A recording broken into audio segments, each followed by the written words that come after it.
નમસ્કાર વિદ્યાર્થી મિત્રો, 2026માં હમણાં જે પીએસઆઈની એક્ઝામ લેવાની તેમાં આ પ્રકારના પ્રશ્નો પૂછાયા હતા, તો આપણે એને સોલ્વ કરવાની અને સમજવાની ટ્રાય કરીશું.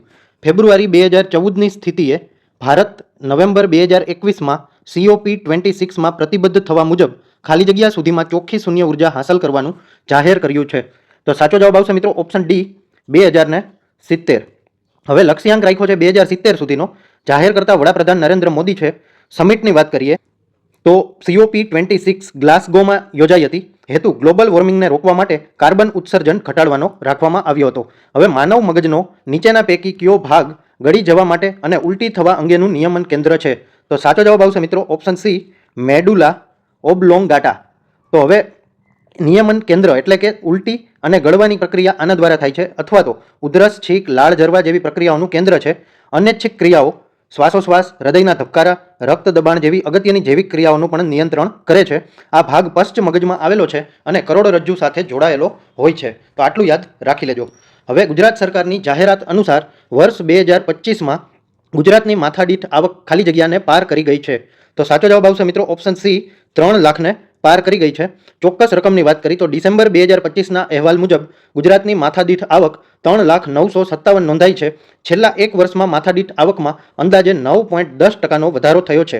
ગુજરાતની માથાદીઠ આવક રાષ્ટ્રીય સરેરાશ કરતાં આશરે 60% વધારે છે, એટલે ખૂબ જ અગત્યનું કહેવાય. નીચેના પૈકી કયું ભારતનું 107મું રાષ્ટ્રીય ઉદ્યાન બન્યું છે? તો સાચો જવાબ આવશે મિત્રો ઓપ્શન સી સિમલીપાલ રાષ્ટ્રીય ઉદ્યાન. હવે સ્થાનની વાત કરીએ તો મયુરભંજ જિલ્લો ઓડિશામાં આવેલું છે. ભારતનું 107મું, ઓડિશાનું બીજું ભીતકણિકા પછી અને રાષ્ટ્રીય ઉદ્યાન છે. ઓડિશાનું બીજું અને ભારતનું 107મું. આ ઉદ્યાન અંદાજે 845.70 ચોરસ કિમી વિસ્તારમાં ફેલાયેલું છે. વિશ્વનું એકમાત્ર એવું સ્થળ છે જ્યાં કુદરતી અવસ્થામાં મેલાનિસ્ટિક વાઘ એટલે કે બ્લેક ટાઈગર જોવા મળે છે. તે વર્ષ 2009થી UNESCO world network of biosphere રિઝર્વનો પણ ભાગ છે. તો આટલું યાદ રાખવાનું થાય. હવે ખાલી જગ્યાના કારણે ઘણીવાર AB રક્તજૂથ ધરાવતી વ્યક્તિને સાર્વત્રિક પ્રાપ્ત કરતા યુનિવર્સલ રેસિપિયન્ટ કહે છે. તો સાચો જવાબ આવશે મિત્રો ઓપ્શન બી એન્ટીબોડીઝના અભાવ.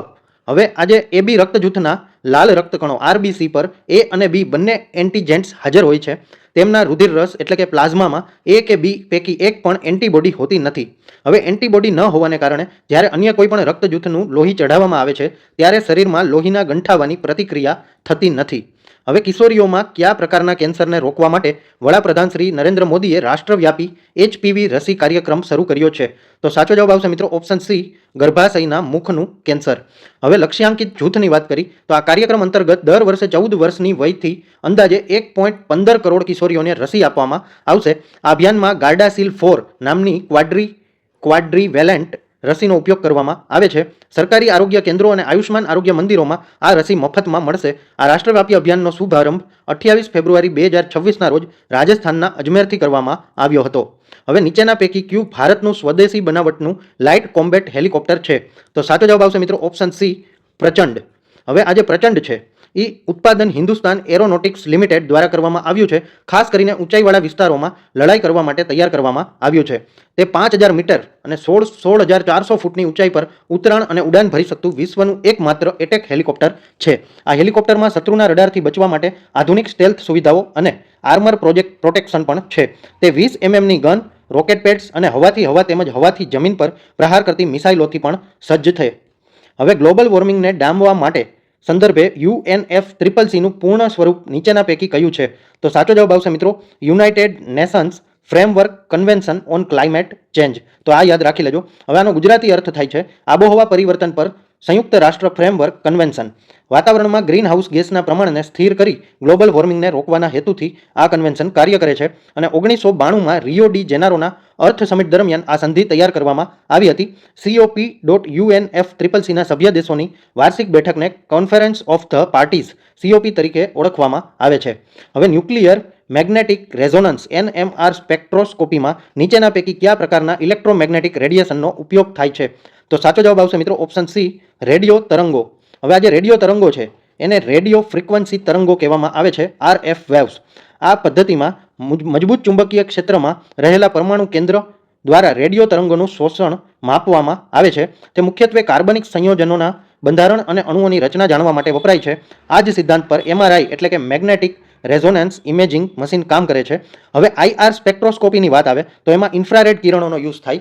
UV VIS સ્પેક્ટ્રોસ્કોપીની વાત આવે તો એમાં અલ્ટ્રાવાયોલેટ અને દ્રશ્ય પ્રકાશનો યુઝ થાય. અને NMR સ્પેક્ટ્રોસ્કોપીની વાત આવે તો એમાં રેડિયો તરંગોનો યુઝ થાય છે. આટલું યાદ રાખી લેવું. હવે ન્યુક્લિયર પાવર પ્લાન્ટ મુખ્યત્વે નીચેના પૈકી કઈ પ્રક્રિયા દ્વારા વીજળી ઉત્પન્ન કરે છે? તો સાચો જવાબ આવશે મિત્રો ઓપ્શન બી, ન્યુક્લિયર ફિઝન એટલે કે પરમાણુ વિખંડન. હવે આ જે પરમાણુ વિખંડન છે, યુરેનિયમ 235 અથવા પ્લુટોનિયમ 239 જેવા ભારે પરમાણુના કેન્દ્ર પર ન્યુટ્રોનનો મારો ચલાવી તેને તોડવામાં આવે છે.